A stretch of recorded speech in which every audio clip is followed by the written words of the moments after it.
তো একটি হাদিস আপনাদেরকে সর্বপ্রথম শোনাতে চাই। যখন আমরা নবী পাক সাল্লাল্লাহু আলাইহি সাল্লামের পবিত্র জান্নাতি নাম মুহাম্মদ সাল্লাল্লাহু আলাইহি সাল্লাম এই নামটি যখন পাঠ করি, তো আমরা আহলে ঈমান যুগ যুগ থেকে 1450 বছর থেকে আমলটা চলে আসছে। আমরা নিজের বিরুদ্ধ আঙ্গুল চুমুন দিয়ে চোখে মাসাহ করি। এই চুমুন দিয়ে চোখে মাসাহ করানো নবী পাকের নামকে শুনে এই কাজ করাকে অনেক ইমামগণ সওয়াবের কাজ লিখেছেন, নেকির কাজ লিখেছেন, মুস্তাহাব লিখেছেন। কয়েকটি দলিল দিয়ে দিই। তাফসিরে জালালাইনের মধ্যে আপনার ইন্নাল্লাহা ওয়া মালাইকাতাহু ইউসাল্লুনা আলান নবী, পবিত্র কুরআন পাক 22 পারা সূরাতুল আহজাব আয়াত নাম্বার 56। এই আয়াতের হাসিয়াতে মুহসি বলেছেন নবী পাকের নাম শুনে বিরুদ্ধ আঙ্গুল চুমুন দিয়ে চোখে মাসা করা হচ্ছে মুস্তাহাব, নেকির কাজ। বলেন সুবহানাল্লাহ। সেখানে একটি হাদিস উল্লেখ করা আছে, হাওয়ালা দেওয়া আছে। কিতাবটি হচ্ছে কানজুল ইবাদত এবং কুওয়াতুল কুলুবের হাওয়ালা দেওয়া আছে। যে কিতাবটি আমার মাদ্রাসায় রাখা আছে, ইমাম মুহাম্মদ আলী মাক্কি রাহমাতুল্লাহ আলাইহি কিতাবটির লেখক। হাদিসটি হচ্ছে সাইয়েদনা বিলাল রাদিয়াল্লাহু তাআলা আনহু আযান দিচ্ছেন, রাসূল পাক সাল্লাল্লাহু আলাইহি সাল্লাম উপস্থিত আছেন, হযরতে আবু বকর সিদ্দিক রাদিয়াল্লাহু তাআলা আনহু উপস্থিত আছেন। হযরতে বিলাল বলছেন আশহাদু আন্না মুহাম্মাদার রাসূলুল্লাহ। হযরত আবু বকর সিদ্দিক বিরুদ্ধ আঙ্গুল চুমুন দিয়ে চোখে লাগাচ্ছেন আর বলছেন সাল্লাল্লাহু আলাইকা ইয়া রাসূলুল্লাহ। দ্বিতীয়বার যখন নবীর নাম নিলেন হযরতে বিলাল, হযরত আবু বকর সিদ্দিক দ্বিতীয়বার বিরুদ্ধ আঙ্গুল চুমুন দিয়ে চোখে লাগালেন, দোয়া পাঠ করলেন কুররাতু আইনি বিকা ইয়া রাসূলুল্লাহ। নবী পাক জিজ্ঞাসা করছেন আবু বকর, তুমি এই কাজটি কি হিসাবে করলে? হযরত আবু বকর সিদ্দিক বললেন ইয়া রাসূলুল্লাহ, ইয়া হাবিবাল্লাহ, আমি এই কাজটি করেছি আপনার মহব্বতে, মহব্বতের সহিত আপনার নামকে চুমুন দিয়ে চোখে মাসা করেছি। রাসূল পাক বললেন আবু বকর সিদ্দিক, কিয়ামত পর্যন্ত যেই কাজ তুমি করেছো আমার মহব্বতে, যেই ব্যক্তি আমার নাম শুনে বিরুদ্ধ আঙ্গুল চুমুন দিয়ে চোখে মাসা করবে, অর্থাৎ তোমার মতো কাজ করবে, আল্লাহ তাবারক ওয়া তাআলা তার গোপনীয়, তার প্রকাশ্য, তার জানা এবং অজানা, তার ছোট এবং বড় সমস্ত রকমের গুনাহকে ক্ষমা করে দিবে। আর একটু জোরে হবে না সুবহানাল্লাহ? একটি হাদিস হলো, আর একটি হাদিস শুনিয়ে দিই। যে হাদিসটিকে 950 বছর পূর্বে হিলিয়াতুল আউলিয়ার মধ্যে ইমাম আবু নঈম আসবাহানী রাহমাতুল্লাহ আলাইহি লিখেছেন। যে হাদিসটিকে ইমাম হালবি রাহমাতুল্লাহ আলাইহি সিরাতে হালবিয়ার মধ্যে কমবেশ 450 বছর পূর্বে লিখেছেন। যে হাদিসটিকে নবম শতাব্দীর মুজাদ্দিদ ইমাম জালালউদ্দিন সুয়ুতী রাহমাতুল্লাহ আলাইহি কমবেশ 500 বছর পূর্বে নিজের সিরাতের কিতাব খাসাইসুল কুবরার মধ্যে লিখেছেন। হাদিসটি কি? একজন ব্যক্তি 200 বছর পর্যন্ত আল্লাহর নাফরমানি করেছিল। কত বছর? বুঝতে পারছেন? ডিস্টার্ব হচ্ছে না তো? 200 বছর আল্লাহর নাফরমানি করেছিল। ওই ব্যক্তি যখন মারা গেল, মুসা আলাইহিস সালামের কওম যারা নামাজি ছিল, মুত্তাকি ছিল, তারা বলল যে এই ব্যক্তি 200 বছর পর্যন্ত আল্লাহর নাফরমানি করেছে, ওই ব্যক্তিকে আমাদের কবরে মাটি দিতে দেব না। কি করলো? মানুষজন তাকে পাপী মনে করে, গুনাহগার মনে করে তার লাশকে উঠিয়ে নিয়ে গিয়ে কেচড়াতে ফেলে দিল, যেখানে নোংরা আবর্জনা ফেলা হয়। আল্লাহু আকবার কবীরা। মুসা আলাইহিস সালাতু ওয়াস সালাম কালিমুল্লাহ ছিলেন, আল্লাহর সঙ্গে কথা বলতেন, আল্লাহর সঙ্গে তুর পাহাড়ে গিয়ে কালাম করতেন। তুর পাহাড়ে গিয়েছেন, আল্লাহ বলছেন মুসা, তোমার উম্মতেরা আমার যে বান্দার লাশকে কেচড়াতে ফেলে দিয়েছে, তুমি যাও তার লাশকে উঠিয়ে এনে সুন্দরভাবে গোসল দিয়ে কাফন দাফন করে মুসলমানের কবরস্থানে দাফন করো। মুসা আলাইহিস সালাম বলছেন আল্লাহ ওই বান্দা তো 200 বছর তোমার নাফরমানি করেছিল, আমার উম্মতেরা বলে 200 বছর পর্যন্ত পাপে লিপ্ত থেকেছে, গুনাহতে লিপ্ত থেকেছে।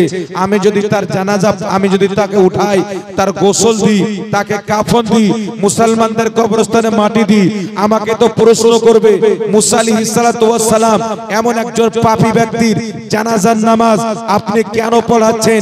তো আল্লাহ পাক বলছেন মুসা 200 বছর পর্যন্ত ওই বান্দা আমার নাফরমানি করেছে, আমি জানি 200 বছর পর্যন্ত আমার ইবাদত করেনি, আমি সেটাও জানি, কিন্তু আমি যা জানি তোমরা তা জানো না। আমি যা জানি তোমরা তা জানো না। আমার সেই বান্দা মুসা তোমার প্রতি কিতাব নাজিল করেছিলাম, যে কিতাবটির নাম হচ্ছে তাওরীত। আমার সেই বান্দা 200 বছর আমার নাফরমানি করেছে, আমি সেটা জানি, কিন্তু যখন তাওরীত শরীফ পাঠ করত, তাওরীত শরীফ পাঠ করতে গিয়ে আমার হাবিবের নাম, আমার মাহবুবের নাম মুহাম্মদ নামটি যখন পাঠ করত, নিজের দুটি বিরুদ্ধ আঙ্গুল চুমন দিত, নিজের চোখে মাসা করত। আমার নবীর নাম শুনে বিরুদ্ধ আঙ্গুল চুমন দিয়ে চোখে মাসা করার কারণে আমি আল্লাহ তাআলা তার 200 বছর নাফরমানিকে ক্ষমা করে তাকে আমি জান্নাতি বানিয়ে দিয়েছি। জোরে বলবেন না সুবহানাল্লাহ। তাকে আমি জান্নাতি বানিয়ে দিয়েছি। তাই মুসা আলাইহিস সালামের উম্মত যখন আমার নবীর নামকে চুমুন দিয়ে চোখে মাসা করে জান্নাতে জায়গা পেয়েছে, 72টি হুর তার খিদমতে আল্লাহ পাঠিয়ে দিয়েছে, তাহলে আমরা নবীর কলমা পড়নেওয়ালা নবী পাকের উম্মত যখন আমরা নবীর নাম শুনে বিরুদ্ধ আঙ্গুল চুমুন দিয়ে চোখে মাসা করব, অবশ্যই আল্লাহ তাআলা আমাদেরকে সওয়াব দান করবে। বলুন সুবহানাল্লাহ। তাই বেরাদে ইসলাম, আমরা যখন নবীর নাম শুনি বিরুদ্ধ আঙ্গুল চুমুন দিয়ে চোখে লাগাই। তাই জগৎ বিখ্যাত ফকিহ ইমাম ইবনে আবেদিন শামী রাহমাতুল্লাহ আলাইহি ফতোয়া শামীর মধ্যে এটাকে মুস্তাহাব বলেছেন। 11 শতাব্দীর মুজাদ্দিদ ইমাম মোল্লা আলী কারি রাহমাতুল্লাহ আলাইহি নিজের কিতাব শারহে নুকায়ার মধ্যে এটাকে মুস্তাহাব বলেছেন। মাকাসিদুল হাসানের মধ্যে ইমাম সাখাবী আবু বকর সিদ্দিক থেকে হাদিস বর্ণিত করেছেন।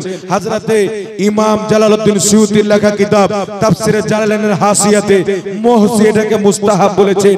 অসংখ্য ইমাম, অসংখ্য ফুকাহায়ে কেরাম ফতোয়া দিয়েছেন, নবীর নাম শুনে যারা বিরুদ্ধ আঙ্গুল চুমন দিয়ে চোখে মাসা করবে, আল্লাহ তাআলা তাদেরকে নেকি দান করবে। তাহলে যে কাজে এত নেকি আছে করা যাবে কি যাবে না? জোরে বলেন না, যাবে কি যাবে না? তাই নবী পাকের নাম যখন শুনবেন বিরুদ্ধ আঙ্গুল চুমুন দিয়ে চোখে মাসা করবেন, করবেন নেকি পাবেন। আর যাদের গায়ে আগুন জ্বলে, যারা নবীর নাম শুনে পাছা চুলকাতে আরম্ভ করে, এরাকে কিয়ামতে ও চুলকানি ধরিয়ে দিবে। কবরে ফেরেশতা ভালো করে চুলকে দিবে। জি, তাই একটি কথা মনে রাখবেন, আল্লাহ তাবারাক ওয়া তাআলার হাবিবকে আমরা মুহাব্বত করি। আবু বকর সিদ্দিক করেছেন, মুসা নবীর গুনহেগার উম্মত করে জান্নাতে চলে গেছে। আমরা মুস্তাফার উম্মত, নবীকে মুহাব্বত করি, আমরা এই কাজটি অবশ্যই করব। বলুন সুবহানাল্লাহ। এবার শুনেন, আপনাদের সম্মুখে আমি কয়েকটি মাসআলা নিয়ে আলোচনা করব। যেহেতু আজকের মাহফিল কবরস্থানের উন্নতি গল্পে, একজন ভাই আমার দান করলেন 2 শতক জমি, একজন দান করলেন 1 শতক জমি আর কিছু টাকা। অনেকে আপনারা দান করেছেন, আমি এখন আপনাদের কাছে দান চাইবো না। কবরস্থানকে কেন্দ্র করে কিছু মাসআলা বয়ান করব। কবরে যাওয়ার পূর্বে আগে মানুষকে মরতে হবে, ঠিক না? জিন্দা মানুষ গিয়েছে কোনোদিন কবরে? কবরস্থানে জিয়ারত করতে গিয়েছে, ঘুমাইতে তো যায়নি। মরার পরে কবরে যেতে হবে, তাই না? জি। তো এখন কিছু সমাজে কাটমুনসি বেরিয়েছে, দাড়িওয়ালা শয়তান, টুপিওয়ালা হারামজাদা, এরা বেরিয়েছে যে মানুষ মরে গেলে দোয়া নাই, মানে মানুষের মর্যাদা গরু এবং কুত্তার সমতুল্য করছে। জি, আমাদের ঝাড়খণ্ডে মানুষ যখন, কুত্তা যখন মারা যায়, গরু ছাগল মারা যায়, মানুষ খুঁজলো, গেড়ে দিল, চলে আসলো, কোনো দোয়া নাই। ওরকম কিছু লোক মানুষকে মাটি দিয়ে চলে আসে, দোয়া খের কিছু নাই। আর এমন ভাবে মাটি দিচ্ছে চাপ্পাল পড়ে চলে গেল। এক জায়গাতে দেখলাম জানাজার নামাজ চলছে, আমি জানাজা পড়তে গেলাম মুর্শিদাবাদের মাটিতে। তো দেখছি তো ইমাম সাহেব চাপ্পাল পরে ইমামতি করছে, বুট বুট। ঠান্ডার দিনে জুতার মোজা পরে জানাজা পড়াচ্ছে। তো আমি তো বুঝলাম এ তো সারা শয়তান। আমি ভাই ইক্তেদা করলাম না, নামাজ পড়লাম না, আমি এমনি দাঁড়িয়ে গেলাম, মাইয়াতের নামে দোয়া করলাম, যেহেতু মাইয়াতটা ছিল ইমানদার যদিও গুনাহগার। নামাজ পড়া যখন হলো তো লোকজন বলছে, এই হুজুর জানাজার নামাজ তো পড়া হয়ে গেল, একটু দোয়া করে দেন। তো বলছে দোয়া টোয়া নাই, জানাজাই তো একটা দোয়া, জানাজার পরে কিসের দোয়া? একটা হয়ে গেল, চলো দাফন করা হলো। দাফন করার পরে একজন ব্যক্তি দাফন করতে যাবে তো কবরস্থানে দাঁড়িয়ে বলছে, মিনহা খলাকনাকুম ওয়া ফিহা নুঈদুকুম ওয়া মিনহা নুখরিজুকুম তারাতান নুখরা। এই আয়াতটি পড়ছে যেন যারা মাটি দিবে তারা আয়াতটি শুনে পাঠ করে মাটি দিয়ে দেয়। তো মৌলভী বলছে খবরদার এই দোয়া পাঠ করবে না, বন্ধ করে দিল। আমি কিন্তু সব তামাশা দেখছি। মাটি দেওয়া হলো, লোকজন আশা করে বসে আছে যে দোয়া করবে। মৌলভী সাহেব কোন পাকে পালাচ্ছে কেউ দেখতেই পাইনি। আমাকে বলছে হুজুর আপনি দোয়া করেন। আমি ভাবছি দোয়া করলাম। দোয়া করার পরে মসজিদে নামাজ পড়তে গিয়েছি তো নামাজ পড়বো ওই ইমাম। তো আমি কি করব, বেরিয়ে চলে আসলাম। নামাজ ওদের জামাত শেষ হয়ে গেল, একা নামাজ পড়লাম। মৌলভীকে আমি ধরলাম যে জুতো পরে কেন জানাজা পড়ালে? সরাসরি রাসূল পাক কবরস্থানে জুতা পরে যেতে নিষেধ করেছেন, একাধিক হাদিস জুতা পরে যেতে নিষেধ করেছেন। আরে মুসলমানদের কবরস্থানে জুতা পরিধান করে যাওয়াটা জায়েজ না, কারণ মুসলমানদের কবর এক প্রকারের জান্নাতের টুকরা। আল্লাহ পাক বলেছেন যখন ঈমানদার মারা যায় তার কবরকে আমি জান্নাতের বাগান বানিয়ে দিই। রাসূল বলেছেন মুসলমান মারা যায় তাকে দাফন করা হয়, তার কবরটাকে আল্লাহ জান্নাতের বাগান বানিয়ে দেয়। বেঈমান কাফির মরে তার কবরকে জাহান্নামের টুকরা বানিয়ে দেয়। তাই জান্নাতের বাগানে জুতা পরে যাওয়া, মুর্দাদের তাওহীন করা, জুতা পরে কবরস্থানে যাওয়া মুর্দাদেরকে অপমান করা। তাই শুনেন, আমি তাকে বললাম বলো তুমি জুতা পরে কেন জানাজা পড়ালে? জুতা পরে জানাজার নামাজ কেন পড়ালে? তো আমাকে একটি হাদিস দেখাচ্ছে রাসূল পাক জানাজার নামাজ পড়ালেন জুতা পরে। রাসূল পাক জানাজার নামাজ পড়ালেন জুতা পরে। আমি ওকে বললাম এখন যদি মুর্শিদাবাদের লোক জানতে পারে যে এই জায়গাতে নবী পাকের জুতা আছে, গোটা পৃথিবী লোক চুমুন দিতে আসবে, মাথায় নিতে আসবে। আরে আরশে আজমে নবী গিয়েছিলেন জুতো পরে, জুতো খোলার প্রয়োজন পড়েনি। আর তোমার মতন গাঁজাখোর, তোমার জুতা নবীর জুতা এক। জোরে বলেন, আমার জুতা নবীর জুতা এক। আরে নবী পাকের জুতা, জুতাতে নবী মুস্তাফা গন্ধগো লাগতো না, গন্ধ জিনিস লাগতো না, নোংরা জিনিস লাগতো না। বড় নবী মুস্তাফার জুতো মুবারকে যে ধুল লেগে যেত, যে বালি লেগে যেত, যে কাকর লেগে যেত, যে পাথর লেগে যেত, মহান রব্বুল আলামিন ওই পাথরের সম্মানকে বাড়িয়ে দিত, ওই ধুলোর সম্মানকে বাড়িয়ে দিত। বলেন সুবহানাল্লাহ। এখন তুমি যদি ধুল জুতো পরে কওরের পায়ের উপরে পাও দাও, তোমাকে চামাটা নিয়ে মারবে। রাসূলের জুতোকে যদি পাই চুমুন দিবে, তো তোমার জুতা কোথায়, নবীর জুতা কোথায়? তুমি জুতা পরে মসজিদে যেতে পারবে না, তোমার জুতাকে কেউ সম্মান দিবে না, কিন্তু নবীর জুতা ফেলে মাথায় লাগিয়ে দিবে, চুমুন দিতে আরম্ভ করবে। তাহলে বুঝা গেল নবীর জুতার সমতুল্য কওরের জুতা নাই। তাই কিয়ামত পর্যন্ত মাত্র একজন ব্যক্তি জুতা পরে নামাজ পড়ালে জায়েজ হয়ে যেত, উম্মতের জন্য এটা জায়েজ হতে পারে না। উম্মতের জন্য এটা জায়েজ হতে পারে না, কারণ নবীর জুতার সম্মান আলাদা, আমাদের জুতার সম্মান আলাদা, তাই না? জোরে বলেন। আমি তাকে বললাম জানাজার নামাজের পরে মানুষ দোয়া করতে বললো, তুমি কেন করলে না? বলছে হুজুর জানাজার নামাজের পরে দোয়া নাই, দোয়া নাই। জানাজায় তো একটা দোয়া, জানাজার পরে দোয়া করার প্রয়োজন কি? তো আমি তাকে বললাম সুনানুল কুবরার মধ্যে হাদিস, হযরতে আলী রাদিয়াল্লাহু তাআলা আনহু একজন মৃত্যু ব্যক্তির জানাজা পড়ালেন। জানাজা পড়ার পর বাদা মা সাল্লা, জানাজার নামাজ পড়ার পরে মৃত্যু ব্যক্তির নামে দোয়া করলে। সুনানুল কুবরা লিল বাইহাকির মধ্যে আর একটি হাদিস, হযরতে আবু হুরায়রা রাদিয়াল্লাহু তাআলা আনহু একজন মৃত্যু ব্যক্তির জানাজা পড়লেন, জানাজা পড়ার পরে সুম্মা ক্বাল, তারপরে মৃত্যু ব্যক্তির নামে দোয়া করলেন। জোরে বলতে হবে সুবহানাল্লাহ। তাহলে জানাজার পরে দোয়া নাই। হযরতে আলী বুঝতে পারেননি, আবু হুরায়রা বুঝতে পারেনি যে আলীর ব্যাপারে নবী বলছেন আনা মদিনাতুল ইলম ওয়া আলিউন বাবুহা, আমি জ্ঞানের শহর, আলী তার দরওয়াজা। আরে হযরতে আলী বুঝলো জানাজার পরে দোয়া আছে, আবু হুরায়রা বুঝলেন জানাজার পরে দোয়া আছে। আর তুমি কোন মাদ্রাসাতে পড়েছো, কার কলমা পাঠ করেছো, কার শরীয়তকে মানো? শুনো, নবী মুস্তাফার শরীয়তে, সাহাবার শরীয়তে জানাজার পরে দোয়া করা জায়েজ আছে।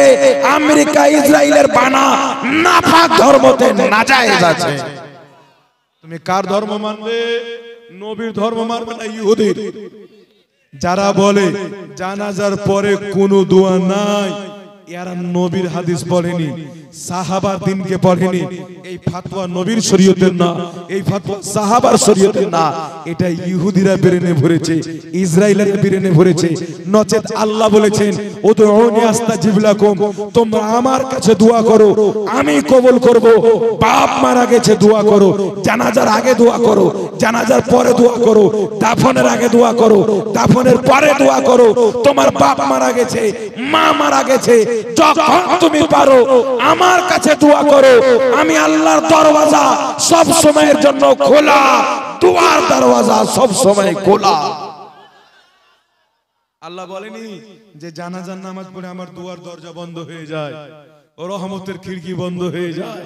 আল্লাহর রহমতের দরজা বন্ধ হয়। তাহলে হাদিস থেকে প্রমাণিত, মিশকাত শরীফের হাদিস, রাসূল পাক বলছেন যখন তুমি কোন মৃত্যু ব্যক্তির প্রতি জানাজার নামাজ পড়ে নিবে, ফাখলিসু লাহু দুআ, তো ওই মৃত্যু ব্যক্তির জন্য জানাজার নামাজ পড়ার পর খালিস দোয়া করবে। সুবহানাল্লাহ বলেন না? যখন তুমি কোন মৃত্যু ব্যক্তির নামাজে জানাজা পড়ে নিবে, তার জন্য খালিস দোয়া করবে। তাহলে কি বুঝা গেল? নবীর শরীয়তে জানাজার পর দোয়া করা যায়, আলীর শরীয়তে জানাজার পর দোয়া করা যায়, আবু হুরায়রার শরীয়তে জানাজার পর দোয়া করা যায়। রাসূলুল্লাহ জায়েজ করেছে, সাহাবা করেছে। এই সাহাবার করা আমলকে, নবীর বলা কথাকে যারা বিদআত বলবে, নাজায়েজ বলবে, এরা মুসলমান হতে পারে না, এরা হচ্ছে ইহুদিদের দালাল, এরা আমেরিকার গোলাম, ইহুদির গোলাম। তাই খবরদার মুসলমান, জানাজার পরে দোয়া করা যায়। এইবার শুনেন, দাফন করার পর দোয়া করা যাবে কিনা? এখন দাফন করার পর মৌলবি দোয়া করে? দোয়া করে না। দাফন করার পর দোয়া করা যাবে কিনা একটু আমার দিকে লক্ষ্য করেন। তো দাফন করার পূর্বে আগে মাটি দেওয়ার বিষয়টা ক্লিয়ার করে দিই। কালকে বই দেখে বলেছি, আমার গাড়ির ডিগ্গিতে বই রাখা আছে, মাটি দেওয়ার সময় মিনহা খলাকনাকুম ওয়া ফিহা নুঈদুকুম ওয়া মিনহা নুখরিজুকুম তারাতান উখরা।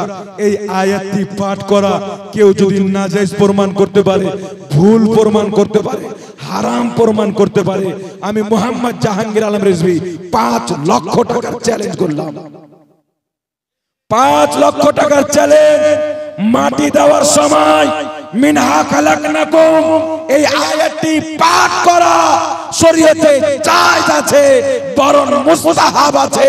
কিয়ামত পর্যন্ত কোন মানুষ, কোন কাটমুনসি, দাড়িওয়ালা শয়তান যদি একে নাজায়েজ প্রমাণ করতে পারে, ভুল প্রমাণ করতে পারে, আমার সামনে জাহাঙ্গীর আলম রিজভী নিজের বেঁচে থাকা পর্যন্ত চ্যালেঞ্জ করে গেল, 5 লক্ষ টাকা তাকে পুরস্কার দেওয়া হবে।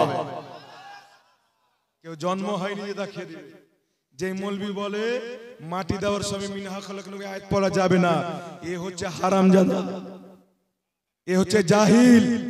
শয়তান বাড়িতে ঘুমিয়ে আছে, শয়তানের কাজ এই লোকটা করছে। শয়তান আরাম করছে, দাড়িওয়ালা শয়তান বেরিয়েছে। শুনেন, আমি দাড়ির অপমান করছি না। দাড়ি ছেড়ে যারা মানুষকে ভুল মশলা দেয়, মানুষকে ভুল শিখায়, মৃত্যু ব্যক্তির দোয়া বন্ধ করেছে, মৃত্যু ব্যক্তির ইসালে সওয়াব বন্ধ করেছে, মৃত্যু ব্যক্তির নামে কোরআন তেলাওয়াত করে সওয়াব যায়, যারা মৃত্যু ব্যক্তির উপরে জুলুম করেছে, জীবিত ব্যক্তির উপরে অত্যাচার করেছে, এ দাড়িওয়ালা শয়তান না তো কি? দাড়িওয়ালা শয়তান না তো কি?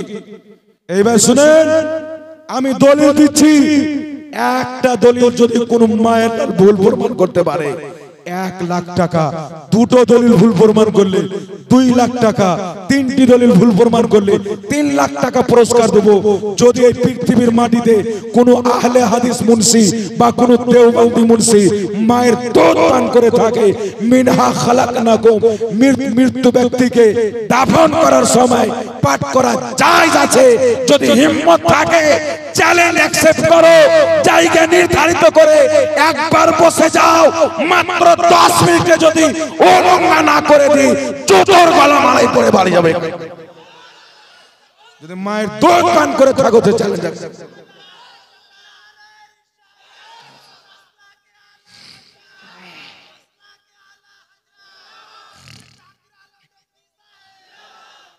আমরা বেঁচে থাকতে মানুষকে গুমরাহ হতে দিব না, আমরা বেঁচে থাকতে শরীয়তকে মিটতে দিব না, আমরা বেঁচে থাকতে ভুল ফতোয়া চলতে দিব না। আল্লাহর কসম খেয়ে বলি, যতদিন পর্যন্ত এই জমিনের মাটিতে সুন্নি মুসলমান আলিম উলামা বেঁচে থাকবে, বদ আকীদা একটা না 72 জাহান্নামী পীর কার সঙ্গে লড়াই ছিল, আছে, কিয়ামত পর্যন্ত থাকবে। जो नबी का नहीं वो हमारा नहीं। আমাদের যুদ্ধ মানুষের সাথে হবে না, আমাদের যুদ্ধ জমি জায়গা নিয়ে হবে না। আমাদের যদি দ্বন্দ্ব হয় তাহলে ইসলামকে নিয়ে হবে, নবীর মোহাব্বতকে নিয়ে হবে, নবীর তাজিমকে নিয়ে হবে, নবীর আদবকে নিয়ে হবে।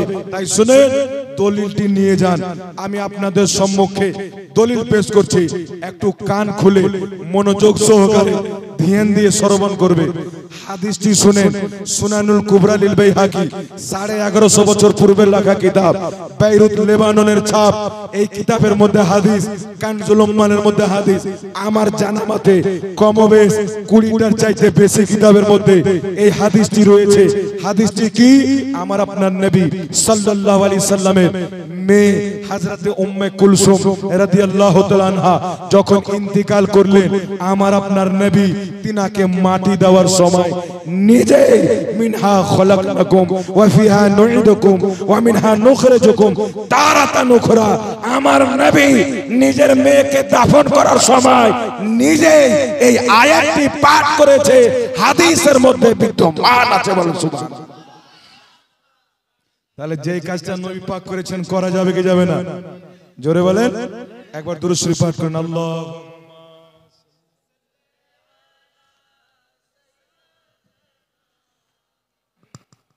মাওলানা মুহাম্মদ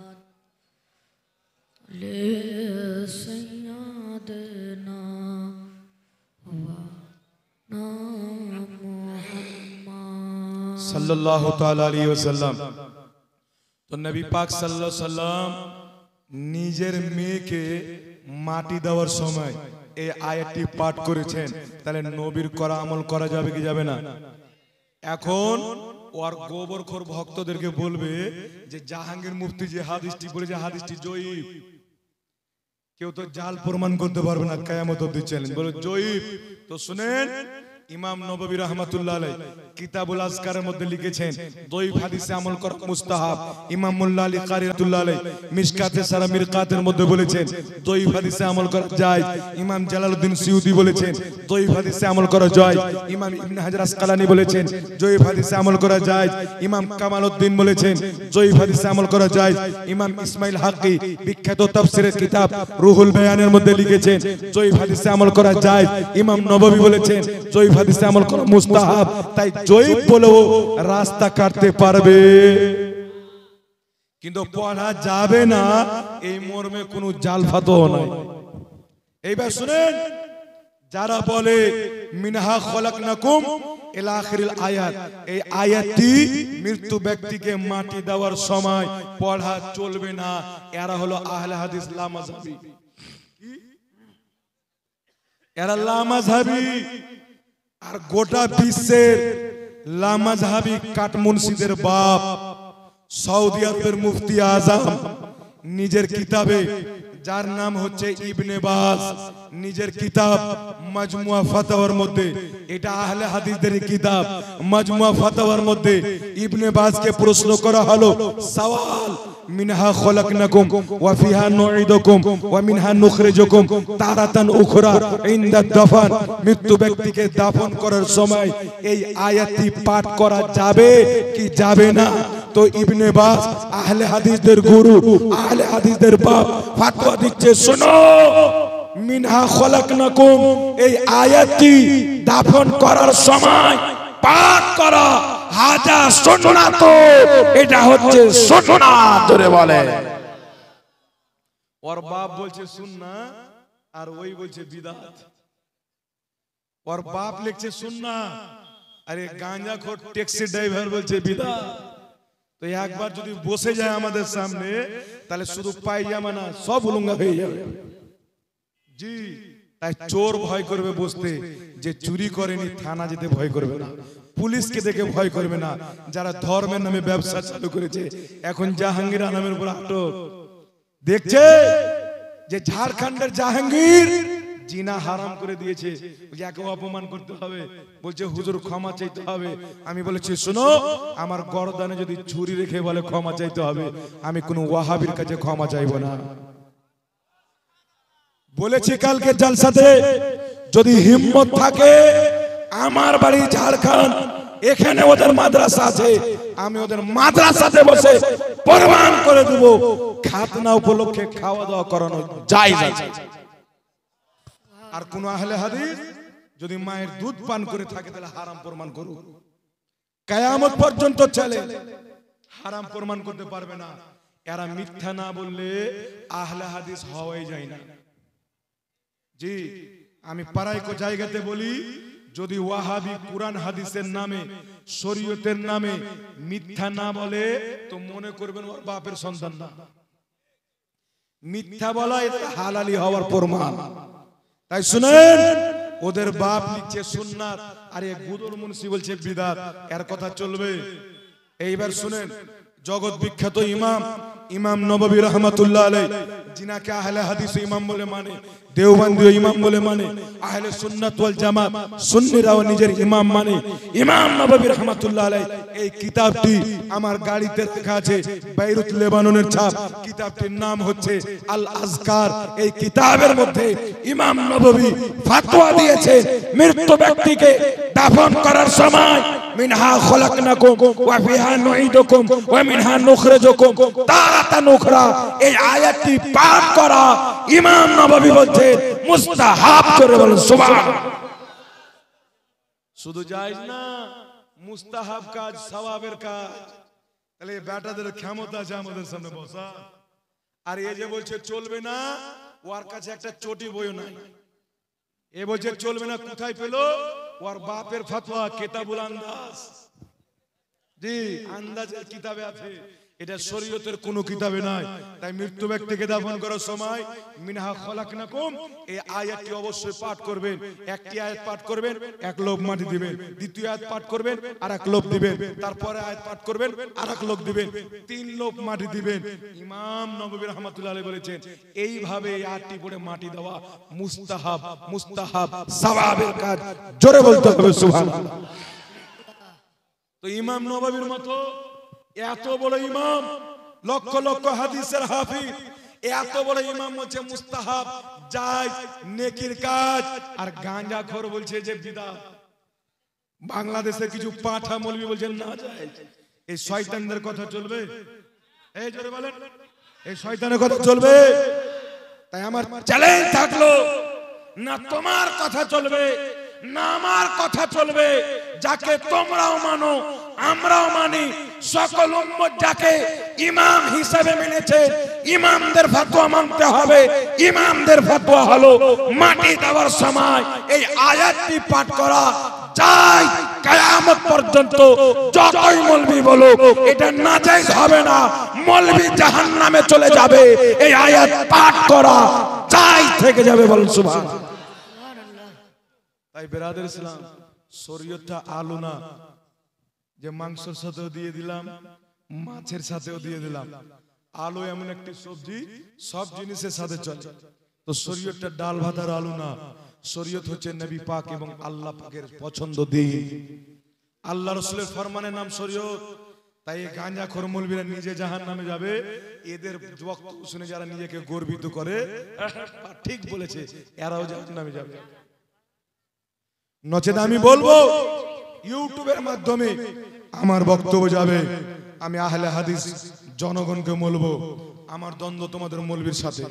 তোমরা যদি তোমাদের মৌলবীকে বলো যে মিনহা খালাকনাকুম পাঠ করা যাবে না, বা বিদআত বা নাজায়েজ বা হারাম কোন কিতাবে আছে?